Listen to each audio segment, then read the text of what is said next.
હાલો હાલો નમસ્કાર દોસ્તો, સ્વાગત છે આપ સર્વનું તમારી પોતાની યુટ્યુબ ચેનલ એટલે કે ઓશન જ્ઞાન લાઈવ ઉપર. દોસ્તો, ધોરણ 7ની અંદર આપણે ગુજરાતી વિષયનું જે પાઠ નંબર 1 છે તેનું સ્વાધ્યાયનું સચોટ અને સંપૂર્ણ સોલ્યુશન જોયું હતું. આજના આ વિડીયોની અંદર આપણે ધોરણ 7નું ગુજરાતી વિષય આપણો જે છે એનો પાઠ નંબર 2 ગુપ્તદાનના સ્વાધ્યાયનું સચોટ અને સંપૂર્ણ સોલ્યુશન આજના આ વિડીયોમાં જોવાના છે. મિત્રો, આપણી આ ચેનલ ઉપર ધોરણ 7ના ગુજરાતી વિષયના દરેક પાઠના વિડીયો અને પીડીએફ મુકાઈ ચૂક્યા છે સ્વાધ્યાય સોલ્યુશનના અને સમજૂતીના. તો જરૂરથી તેનો અભ્યાસ કરી લેજો. લિંક તમને નીચે ડિસ્ક્રિપ્શન બોક્સની અંદર મળી જશે. ચાલો દોસ્તો, તો શરૂ કરીએ આપણે સ્વાધ્યાય સોલ્યુશન. એની અંદર સર્વપ્રથમ આપણને આપેલું છે વાતચીત. બરાબર છે. એમાં પહેલો સવાલ આપણને શું આપ્યો છે? તો કે જો ડોક્ટરે ગામ છોડી દીધું હોત તો શું થાત? તો જોઈએ આપણે ઉત્તર. ડોક્ટરે સેવા કરવાના ખ્યાલથી ગામડામાં જ નિમણૂક માંગી હતી, પણ આ ગામડું અંતરિયાળ વિસ્તારમાં ખૂબ અગવડોવાળું હતું. ડોક્ટરે પરિસ્થિતિ સાથે ઈશ્વરનો સંકેત માની અને જાત સાથે સમાધાન કર્યું હતું. અગવડો વચ્ચે સેવાની સગવડો ઊભું કરવાનું સામર્થ્ય એમણે ન દાખવ્યું હોત અને ગામ છોડી દીધું હોત તો ભીખાશેઠ જેવા દાનવીરનો ભેટો ન થયો હોત અને સેવાના કાર્યથી ડોક્ટરનો લાભ લોકોને ન મળ્યો હોત. ચાલો, ત્યાર પછી આપણે આગળ જોઈએ બીજો સવાલ. તમારી શાળામાં લોક સહકારથી કયા કયા કાર્યો થાય છે તે જણાવવાનું છે. તો જોઈએ, અહીંયા મેં શું જવાબ લખ્યો છે કે અમારી શાળામાં લોક સહકારથી નીચે પ્રમાણેના કાર્ય થાય છે. પહેલું છે સફાઈ કામ, ત્યાર પછી આપણે બીજું જોઈએ તો બુક બેંક, ત્યાર પછી છે વિદ્યાર્થી સહાય કેન્દ્ર, ત્યાર પછી ચોથું છે બાલસભા, પાંચમું છે પ્રાર્થના, ત્યાર પછી છે સ્વાસ્થ્યની સુવિધાઓ. સ્વાસ્થ્યની ને નહીં પણ સ્વાસ્થ્યની સુવિધાઓ. ચાલો, ત્યાર પછી ત્રીજો સવાલ. તમને કોઈએ ક્યારેય મદદ કરી છે? ક્યારે? દોસ્તો, તમને ક્યારે કોઈ મદદ કરી છે? તો હા, મને મારા શિક્ષકોએ મફત ટ્યુશન આપીને તેમજ સ્કૂલની ફી ભરીને મદદ કરી છે. ચાલો, ત્યાર પછી આપણે નેક્સ્ટ જોઈએ ચોથો સવાલ. તમે તમારા મિત્ર સાથે કઈ કઈ વસ્તુઓ વહેંચો છો? તો જોઈ શકો છો ઉત્તર. મિત્ર સાથે વહેંચતા દેખાડો ન કરું, પણ મકરંદ દવે કહે છે એમ ગમતાનો ગુલાલ કરું, ગમતું મળે તો અલિયા ગુંજે ને ભરીએ ગમતાનો કરીએ ગુલાલ. તો આવી સરસ મજાની વાત અહીંયા કરી છે. ભૌતિક વસ્તુઓ તો મારી પાસે હોય અને એને જરૂર હોય તો નિસંકોચ આપું, પણ મારી પાસે કશું જ ન હોય તો પણ પ્રેમ, સમય, હૂફ તેમજ ખભો આપું. દુઃખ વહેંચવાથી ઓછું થાય છે ને સુખ વહેંચવાથી વધે છે દોસ્તો. બરાબર છે. તો આવી રીતે આ દરેકે દરેક પ્રશ્નોના જવાબો અહીંયા તમે જોઈ શકો છો આપણે આપેલા છે. ચાલો, ત્યાર પછી આપણે નેક્સ્ટ જોઈએ પાંચમો સવાલ. તમારા ગામમાં સૌના સહકારથી કયા કયા કામો થયા છે? તમારા ગામની અંદર સૌના સહકારથી કયા કયા કામો થયા છે? તો જોઈએ ઉત્તર. મારા નાના ગામમાં ગામને આદર્શ ગામ બનાવવામાં સહકારી કામો જ મહત્વના છે. જો ગામમાં દુધાળા ઢોર છે, ખેતી છે, કરકસરવાળું જીવન છે, એ જીવનમાં સમૃદ્ધિ લાવવામાં દૂધ સહકારી મંડળી, કૃષિ અને ગ્રામીણ બેંક, મહિલા સ્વસહાય જૂથ કે ધિરાણ સહકારી મંડળીઓનું પ્રદાન અગત્યનું છે. ગૃહ નિર્માણ મંડળીનો લાભ પણ મળ્યો છે. ગામમાં શાળા, પુસ્તકાલય તેમજ દવાખાનું પણ ગામના સહકારથી જ દોસ્તો ચાલે છે. ચાલો, ત્યાર પછી આપણે આગળ જોઈએ છઠ્ઠો સવાલ. જો ભીખા શેઠે મદદ ન કરી હોત તો શું થાત? જો ભીખા શેઠે મદદ જ ન કરી હોત તો શું થાત? તો જો ભીખા શેઠે મદદ ન કરી હોત તો ગામમાં અને ગામ આસપાસ જે મલેરિયા ફેલાયો હતો એ માટે દવા અને ઇન્જેક્શન ખૂટી ગયા હોત. તે લાવી શકાયા ન હોત. સમયસર એ ન મળતા ડોક્ટર પણ પીડિત લોકોની સારવાર અને સેવા કરી શક્યા ન હોત. ચાલો, ત્યાર પછી સાતમો સવાલ. તમે ક્યાંય ગયા હો અને તમને ત્યાં ન ગમ્યું હોય એવું બન્યું છે, શા માટે? તો જવાબ આવશે કે મારે શાળામાંથી પ્રવાસ જવું હતું, પણ પપ્પાએ મને ના કહી અને અમારા કુટુંબનો પ્રવાસ ઊભો કરી મને ગમતા રણની એક જગ્યાએ કચ્છમાં લઈ ગયા. તે મને નહોતું ગમ્યું. ચાલો, ત્યાર પછી તમારા માટે દોસ્તો એક ખાસ મહત્વની વાત છે કે જો તમે શિક્ષક મિત્રો છો અથવા તો તમે આચાર્યશ્રી છો, બરાબર, અથવા તો તમે મેનેજમેન્ટ સાથે જોડાયેલ વ્યક્તિ છો, બરાબર છે, અથવા તો ટ્રસ્ટીઓ છો, તો આપણે તમારા સ્કૂલની અંદર સ્માર્ટ બોર્ડ અથવા તો ડિજિટલ બોર્ડ હશે ને સ્માર્ટ બોર્ડ અથવા તો ડિજિટલ બોર્ડની અંદર તમારે ભણાવવા માટે પીપીટીની જરૂર પડે અને જો પીપીટી મળી જાય ને આપણને ભણાવવા માટે તો સોને પે સુહાગા થઈ જાય. અને ઓશન જ્ઞાન લાઈવ લાવ્યું છે રેડી ટુ યુઝ પીપીટી કે જેની મદદથી તમે સરસ રીતે બાળકોને વિદ્યાર્થીઓને ભણાવી શકશો. સમયની પણ બચત થશે, રેડી ટુ યુઝ હોય છે, તમારા લોગો સાથે મળી જશે, આકર્ષક ચિત્ર અને આકર્ષક GIF સાથે આપણે બનાવેલી છે. ધોરણ 6 ની અંદર ગણિત, વિજ્ઞાન, અંગ્રેજી, સામાજિક વિજ્ઞાન અને ગુજરાતી વિષય પણ ઉપલબ્ધ છે. જ્યારે ધોરણ 11 અને 12માં એકાઉન્ટ, સ્ટેટિકો બી અને અંગ્રેજી વિષયની ઉપલબ્ધ છે. તો દરેકે દરેક વિદ્યાર્થીઓ અત્યારે જ મેળવી લેવી. ચાલો ત્યાર પછી આપણે આગળ જોઈએ નેક્સ્ટ. તો અહીંયા એવું કહ્યું છે કે બીજો સવાલ, બીજો પ્રશ્ન, પાઠમાંથી પસંદ કરેલા વાક્ય જેવો અર્થ ધરાવતા વાક્ય સામે ખરાની નિશાની કરવાની છે. શાની નિશાની દોસ્તો? ખરાની નિશાની. પહેલો સવાલ, તમે આ દુખિયારાના બેલી છો, તો એનો સાચો અર્થ પાઠની અંદરથી શું થશે? તો એમાં જવાબ શું આવશે? તો કે પહેલું, તમે દુઃખી વ્યક્તિઓ પ્રત્યે ઉદાર છો. ચાલો ત્યાર પછી બીજું, શેઠનો હાથ બંધાઈ ગયો હતો, તો અહીંયા જવાબ શું આવશે? શેઠથી પૈસો વપરાતો ન હતો. ચાલો ત્યાર પછી આપણે આગળ જોઈએ ત્રીજું, ફૂલ નહીં તો ફૂલની પાંખડી આપવા આવ્યો છું. ફૂલ નહીં તો ફૂલની પાંખડી આપવા આવ્યો છું, તો એમાં જવાબ આવશે જરૂરિયાત વધુ છે પણ હું મારી શક્તિ પ્રમાણે આપું છું. ચાલો ત્યાર પછી આપણે આગળ જોઈએ પ્રશ્ન નંબર ત્રીજો, આપેલા વાક્ય કોણ બોલી શકે તે પાઠના આધારે લખો. તો જોઈએ પહેલું, દાન એવી રીતે કરવું કે કોઈને ખબર ન પડે. આ વાક્ય કોણ બોલી શકે? કોમેન્ટની અંદર તમે જણાવી દો, ત્યાં સુધીમાં હું જવાબ જણાવું તમને. તો અહીંયા જવાબ આપણો આવશે સાધુ મહારાજ. આ વાક્ય સાધુ મહારાજ બોલી શકે. બીજું, હું દુનિયાથી દૂર ફેંકાઈ ગયો. આ વાક્ય કોણ બોલી શકે? તો કે આ વાક્ય ડોક્ટર બોલી શકે. ત્રીજું, મારી મદદ વિશે કોઈને જણાવતા નહીં. તો આ વાક્ય છે તે ભીખા શેઠ બોલી શકે. અને ચોથું, દવાખાનું કરવા માટે મકાનની જરૂર છે. તો આ વાક્ય દોસ્તો ડોક્ટર બોલશે. ચાલો ત્યાર પછી આપણે આગળ જોઈએ ચોથું, આપેલ વાક્યો ખરા છે કે ખોટા તે જણાવો. એમાં પેલું, ભીખા શેઠ કંજૂસ હતા, તો જવાબ આવશે ખોટું, ભીખા શેઠ કંજૂસ ન હતા. બીજું, ડોક્ટરને લાગ્યું કે એમણે શેઠને અન્યાય કર્યો છે, તો જવાબ શું આવશે? એકદમ ખરું, સાચી વાત છે. ત્રીજું, ભીખા શેઠે ડોક્ટરને ફાળામાં એક પણ રૂપિયો ન આપ્યો. ભીખા શેઠે ડોક્ટરને ફાળામાં એક પણ રૂપિયો ન આપ્યો, તો આ વિધાન કેવું છે દોસ્તો? આ ખોટું છે. બરાબર છે, આ પણ ખોટું છે. ત્યાર પછી ચોથું, શેઠાણી પણ શેઠને કંજૂસ જ માનતા હતા, તો આ વિધાન શું છે? ખરું. ચાલો ત્યાર પછી પાંચમું, ડોક્ટરને ગામમાં બધી જ સગવડ મળી રહી હતી, તો આ વિધાન પણ શું છે? તો કે ખોટું. ચાલો ત્યાર પછી આપણે આગળ જોઈએ પ્રશ્ન નંબર 5, નીચેની ઘટનાઓને યોગ્ય ક્રમમાં લખો. અહીંયા કેટલીક ઘટનાઓ આપણને આપેલી છે અને આ ઘટનાઓને આપણે યોગ્ય ક્રમની અંદર ગોઠવીને સેટ કરીને લખવાની છે. શું શું છે જુઓ.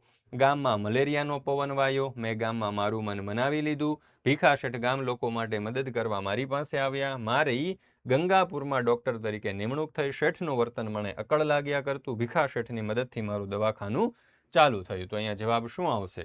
ચાલો તો પહેલી વસ્તુ આવશે કે મારી ગંગાપુરમાં ડોક્ટર તરીકે નિમણૂક થઈ. આ પાઠના આધારે આપણે જોઈએ તો પહેલું આવશે. ત્યાર પછી બીજું આવશે કે મેં ગામમાં મારું મન મનાવી લીધું. ત્યાર પછી ત્રીજું શું આવશે? તો ત્રીજું આવશે કે ભીખા શેઠની મદદથી મારું દવાખાનું ચાલુ થયું. ત્યાર પછી ચોથું, શેઠનું વર્તન મને અકળ લાગ્યા કરતું. અને ત્યાર પછી પાંચમું આવશે, ગામમાં મલેરિયાનો પવન વાયો. અને ત્યાર પછી છઠ્ઠું, ભીખા શેઠ ગામ લોકો માટે મદદ કરવા મારી પાસે આવ્યા.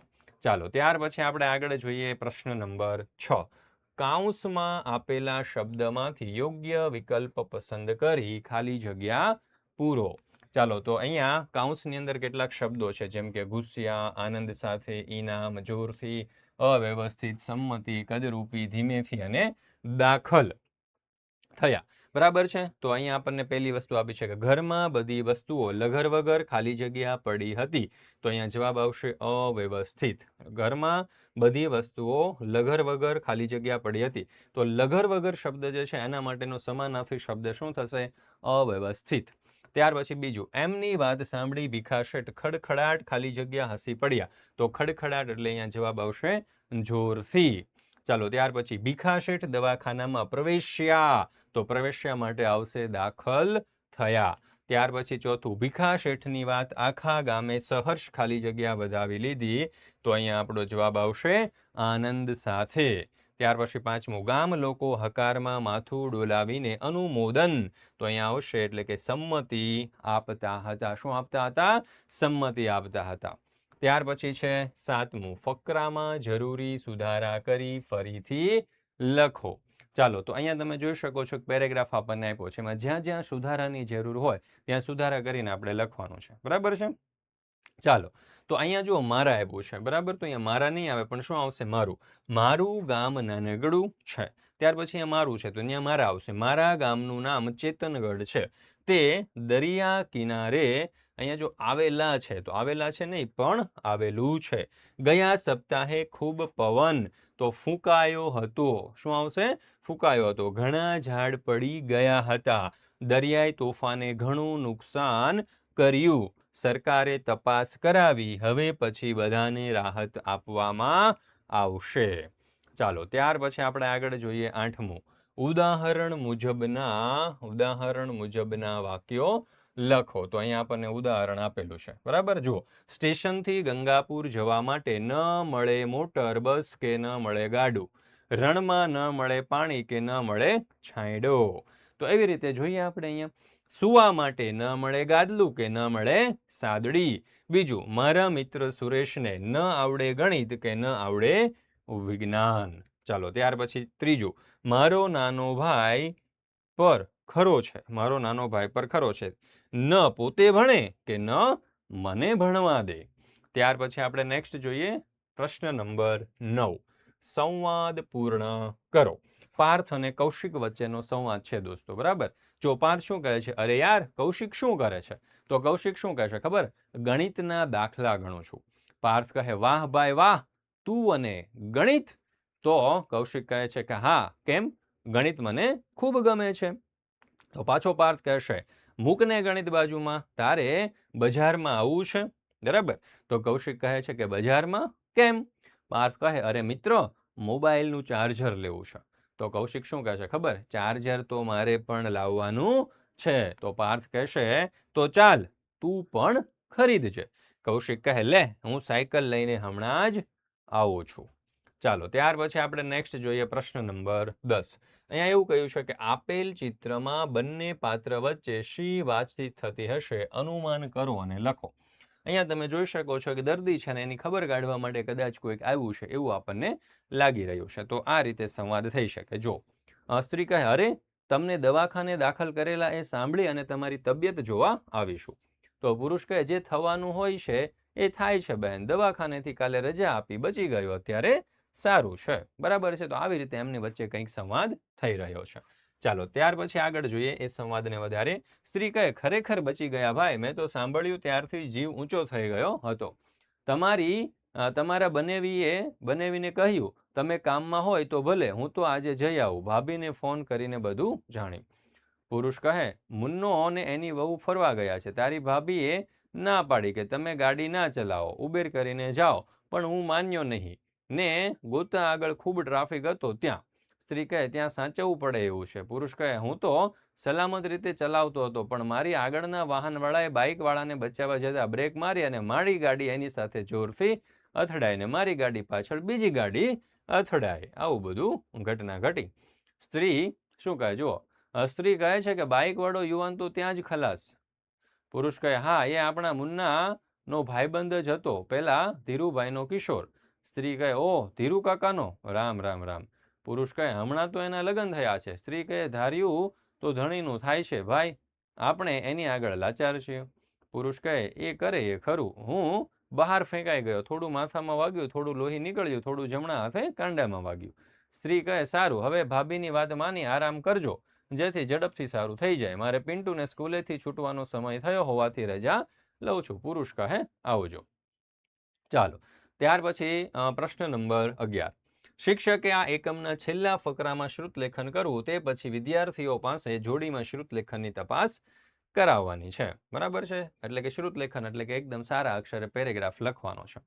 ત્યાર પછી છે પ્રશ્ન નંબર 12, પ્રશ્નોના ઉત્તર લખો. એમાં પહેલો સવાલ, ડોક્ટરને પોતાની નિમણૂક કાળા પાણીની સજા જેવી કેમ લાગી? કેમ એને એવું લાગ્યું કે મને કોઈ જેલમાં પૂરી દીધો છે? તો એનું રીઝન આ છે, એનું કારણ આ છે. જુઓ, ડોક્ટરની જે ગામમાં નિમણૂક થઈ તે ગામ સ્ટેશનથી 16 કિલોમીટર દૂર હતું. ત્યાં ન મળે બસ કે ન મળે ગાડું. નદી નાળા વાળો રસ્તો, ઘોડા ઉપર સામાન મૂકીને આવજા કરવી પડે. ટપાલની તકલીફ, અઠવાડિયામાં 3 દિવસ આવે. તેથી ડોક્ટરને પોતાની નિમણૂક કાળા પાણીની સજા લાગી. ત્યાર પછી આપણે જોઈએ બીજો સવાલ. ભીખા શેઠ કોને મિથ્યા મોહ માનતા હતા? તો જવાબ અહીંયા તમારી સમક્ષ છે. જમણા હાથે કરેલી ડાબા હાથને ખબર પણ ન પડવી જોઈએ એવું એક સાધુએ ભીખા શેઠને કહેલું. એટલે જ્યારથી શેઠાણીએ એમને કંઈક નામના કરવાનું કહ્યું ત્યારે ભીખા શેઠને એમ કરવામાં મિથ્યા મોહ જ લાગેલો. ચાલો ત્યાર પછી ત્રીજું. ડોક્ટર સાહેબે ભીખા શેઠને કેમ કંજૂસ માની લીધા? તો ભીખા શેઠ દુકાનદાર હતા, ધીરધારનો ધંધો કરતા હતા, ધનવાન હતા, પણ પાય માટે મરી જતા હતા. ગામમાં મેલેરિયા ફેલાયો, સરકારી દવાખાનામાં દર્દીઓના પ્રમાણમાં દવાઓ ઓછી હતી. આથી ડોક્ટર સાહેબે ગામના આગેવાનોને મદદ માટે ભેગા કર્યા. સૌ એકબીજાની સામે જોઈ અને વિખરાઈ ગયા. ત્યારે ભીખા શેઠ પણ કંઈ ન બોલ્યા. તેથી ડોક્ટર સાહેબે ભીખા શેઠને કંજૂસ માની લીધા. ચાલો ત્યાર પછી આપણે આગળનો પ્રશ્ન જોઈએ. ચોથો સવાલ. ભીખા શેઠ સાદગીથી રહેતા હતા, તેનું પોતે કયું કારણ આપે છે? તો ભીખા શેઠ જીવનમાં સાદગીથી જીવે છે, કરકસર કરે છે. તેનું કારણ આપતા તેઓ કહે છે, ગરીબાઈમાં સડતા લોકોને જોઈ હું મોજ શોખ શી રીતે કરી શકું? તેમને શરીર ઢાંકવા ગાભોય ન હોય ત્યાં હું નવા લુગડા શી રીતે પહેરી શકું? જેને ખાવાનુંય ન મળ્યું હોય ત્યાં હું ગળ્યું કેવી રીતે ખાવા બેસું? તો આવા સરસ એમના વિચારો હતા. પાંચમો સવાલ. આ એકમમાં તમને સૌથી વધુ કયું પાત્ર ગમ્યું, કેમ તે જણાવો? તો આ એકમમાં મને ભીખા શેઠનું પાત્ર ગમ્યું. ભીખા શેઠ કરકસરિયા છે, સાદગીથી જીવે છે, કંજૂસ લાગે છે, પણ એમનું હૃદય કરુણાથી ભરેલું છે. કીર્તિની ક્યારેય ઈચ્છા રાખી નથી, ગુપ્ત રીતે દાન કરે છે. તેથી મુઠ્ઠી ઊંચેરા ભીખા શેઠ મને ગમે છે. ચાલો ત્યાર પછી આપણે નેક્સ્ટ જોઈએ આગળનો સવાલ. છઠ્ઠો. શેઠાણીનો ભીખા શેઠ માટે શો મત હતો?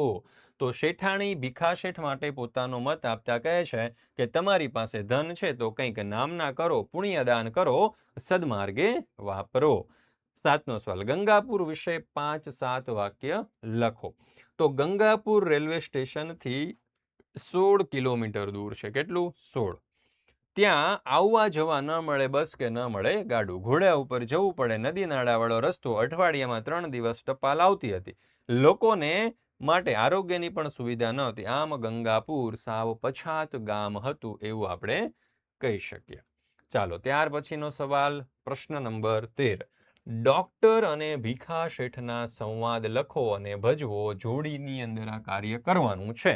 તો ડોક્ટર અને ભીખા શેઠના સંવાદ દોસ્તો તમારી સમક્ષ અહીંયા મૂકેલા છે, તમે જોઈ શકો છો. અહીંયાથી તમે લખી શકો છો. ચાલો તો આ દરેક એના સંવાદ જ છે તમારી સમક્ષ, બરાબર. ચાલો ત્યાર પછી આગળ આખો આવડો મોટો સંવાદ જે છે, બરાબર, તમે વિડીયો સ્ટોપ કરીને જોઈ શકો છો. દોસ્તો હવે તમારા માટે ખાસ મહત્વની સૂચના. શું? તો કે ધોરણ, પેન બદલવી પડશે. ધોરણ 6 થી 8ના જે વિદ્યાર્થીઓ છે ને એના માટે આપણે ઓનલાઈન ટ્યુશન ક્લાસીસ ચલાવીએ છીએ. જેવી રીતે તમે ટ્યુશન ક્લાસીસની અંદર અભ્યાસ કરવા માટે જતા હો એવી જ રીતે તમારે ઘરે બેઠા તમારા ટેબ્લેટની અંદર, તમારા ફોનની અંદર અથવા તો તમારા લેપટોપની અંદર તમે અભ્યાસ કરી શકશો. તમારે ક્યાંય જવાની જરૂર નથી. અને આખા વર્ષની ફી કેટલી છે ખબર છે દોસ્તો? માત્ર 1350 રૂપિયા. 1350 રૂપિયાની અંદર તમને આખું વર્ષ ઓનલાઈન ટ્યુશન ક્લાસીસ ઘરે બેઠા અમે કરાવીશું, બરાબર. એની અંદર તમને ગણિત, વિજ્ઞાન, અંગ્રેજી અને સામાજિક વિજ્ઞાન જેવા જે વિષયો છે ને એની ઘરે બેઠા આકર્ષક પ્રેઝન્ટેશન સાથે દરેક પાઠની સમજૂતી, સ્વાધ્યાયના સોલ્યુશન, સ્વઅધ્યયન પોથી, ગાલા સ્વાધ્યાય પોથી, એકમ કસોટી, ત્રિમાસિક કસોટી, પ્રથમ સત્રાંત પરીક્ષા, દ્વિતીય સત્રાંત પરીક્ષા, આ તમામ જે કસોટીઓ છે તેમના સોલ્યુશન અમે તમને પ્રોવાઈડ કરાવી દઈશું. અને સાથે સાથે પ્રથમ પરીક્ષા અને દ્વિતીય પરીક્ષાની તૈયારી તો ખરી જ હો, એ પાછા કેવી રીતે ભૂલાય. MCQ ક્વિઝ પણ આપી શકો છો, યુનિટ ટેસ્ટ પણ અહીંયાથી તમને મળી જવાની છે દોસ્તો. તો આટલી બધી વસ્તુ એક જ જગ્યાએ માત્ર ઓશન જ્ઞાન લાઈવ પર જ તમને દોસ્તો મળી જવાની છે. તો હવે ભૂલાય નહીં અને ફટાફટ અહીંયા આવી જવાય. કરો કંકુના, લૂંટાય તો લૂંટી લો અને કરી દો ફટાફટ આપણો અભ્યાસક્રમ શરૂ ધોરણ 6-7ના વિદ્યાર્થીઓ, 8ના વિદ્યાર્થીઓ માટે, બરાબર. ને ફી કેટલી? તો કે આ 1350 રૂપિયા. એક દિવસની માંડ 3 કે 4 રૂપિયા. પાર્લેજી બિસ્કિટ કરતાં પણ ઓછી કિંમતની અંદર તમને આખા વર્ષનો અભ્યાસક્રમ આપણે જોરદાર રીતે, ખૂબ જ સરસ રીતે ભણાવી દેવાના છીએ દોસ્તો. તો હવે રાહ શેની જુઓ છો? અત્યારે જ ફટાફટ જોડાઈ જાઓ દોસ્તો. ચાલો ત્યાર પછી આપણે આગળ જોઈએ નેક્સ્ટ 14મો પ્રશ્ન, એટલે કે પ્રશ્ન નંબર 14. અહીંયા આપણને એવું કહ્યું છે કે પાઠને આધારે ડોક્ટરની એકોક્તિ રજૂ કરો. પાઠને આધારે શું કરવાનું છે? તો કે ડોક્ટરની એકોક્તિ રજૂ કરો. તો ડોક્ટરની એકોક્તિ, તો જો અંતરિયાળ, કાળા પાણીની સજા થઈ હોય એવા ગામમાં ડોક્ટર ભગવાનને પ્રાર્થના કરે. ડોક્ટર કહે, ભલે પ્રભુ, તે જે સમયે જે નક્કી કર્યું તે જ મારા માટે શ્રેષ્ઠ છે. આમાંય મારી ઈચ્છા પૈસા કમાવા કરતાં આવા ગામમાં સેવા કરવાની જ હતી. તારો એમાં પણ કશો સંકેત હશે. ભીખા શેઠના મેળેથી. ડોક્ટર, સેવા કરવી જ હોય તેને આથી વધારે સારું સ્થળ ક્યાં જડે? જગ્યા નહોતી ત્યાં ભીખા શેઠે પોતાનો મેળો ખાલી કરી આપ્યો. સરકારે દવાખાના માટે જુદું મકાન બંધાવ્યું ન હોવાથી ગામના ચોરાની ઓરડીમાં તે પોતાની શરૂઆત કરી. આ ગામમાં કોઈ આવવા તૈયાર નહીં. કમ્પાઉન્ડર તો ક્યાંથી મળે? એ માટે શંકર જેવો નવજુવાન મળી ગયો. પ્રભુ, અડગમનના મુસાફરને હિમાલય પણ નથી નડતો. કૃપા છે ત્યાં મને શી અડચણ? ત્યાં તારી ગામ લોકોની સભા પૂરી થતી. તો આવી રીતે આખો સંવાદ જે છે મિત્રો તમારી સમક્ષ અહીંયા રજૂ કરેલો છે. તમે વિડીયોને સ્ટોપ કરી અને અભ્યાસ કરી શકો છો. ત્યાર પછી છે પ્રશ્ન નંબર 15. મોટેથી વાંચો. વડીલો અને શિક્ષકોની મદદથી ગુજરાતીમાં તેનો અર્થ લખો. જો રહીમન વે નરમર ચુકે જો કુછ માંગના જાહી ઉનસે પહેલે વે મુએ જીન મુક નિકલતે નહીં. તો એનો અર્થ કંઈક આ રીતે છે. જો રહીમ કહે છે કે ભીખ માંગવી એ કરતાં મૃત્યુ બહેતર છે. જે માણસ ભીખ માંગવાની શક્તિમાં આવી ગયો, જે ભીખ માંગવા જાય છે તે મરી ગયેલા સમાન છે, અને એ લોકો તો પહેલેથી જ મરેલા છે જે માંગવા છતાં સાફ ઇનકાર કરે છે. ચાલો ત્યાર પછી આપણે આગળ જોઈએ બીજું. जो दान कर्तव्य समझकर बिना किसी उपकार की भावना से उचित स्थान में है, उचित समय पर और योग्य व्यक्ति को ही दिया जाता है उसे सात्विक दान कहा जाता है. શ્રીમદ ભગવદ્ ગીતાની અંદરથી લીધેલું છે, બરાબર. તો જે દાન કર્તવ્ય સમજીને કોઈ પણ ઉપકારની ભાવના વિના યોગ્ય વ્યક્તિને યોગ્ય સમયે યોગ્ય જગ્યાએ આપવામાં આવે છે તેને સાત્વિક દાન કહે છે. ચાલો ત્યાર પછી છે પ્રશ્ન નંબર 16. આપેલા વિષય ઉપર બે જૂથ પાડી અને ચર્ચા સભા યોજો. તો જોઈએ અહીંયા શું કહ્યું છે કે તમે કઈ બાબતમાં કરકસર કરશો અને કઈ બાબતમાં કંજુસાઈ કરશો એ આપણે કહ્યું છે. તો જો નીચેના મુદ્દા ધ્યાનમાં લઈ વિદ્યાર્થીઓના બે જૂથ પાડી અને ચર્ચા સભા યોજવાની છે. જેમ કે કરકસર, સમય, શક્તિ કે સાધનો વિવેકપૂર્ણ વેડફ્યા વિના ઉપયોગ કરવો તે કરકસર છે. કંજુસાઈ કોને કહેવાય? તો આવશ્યક હોવા છતાં વસ્તુઓ માટે પૈસા, સમય કે શક્તિ ન ખર્ચવા તે શું છે દોસ્તો? તે કંજુસાઈ છે. તો મિત્રો અહીંયા આપણે આ ધોરણ 7ના ગુજરાતી વિષયના પાઠ નંબર 2નું સ્વાધ્યાયનું જે સોલ્યુશન છે તે પૂર્ણ કરીએ છીએ. ફરી મળીશું મિત્રો આપણે ધોરણ 7ના ગુજરાતી વિષયના સ્વાધ્યાયના પાઠ નંબર 3ના સ્વાધ્યાયના સચોટ અને સંપૂર્ણ સોલ્યુશન સાથે. જય હિન્દ, જય ભારત, જય જય ગરવી ગુજરાત.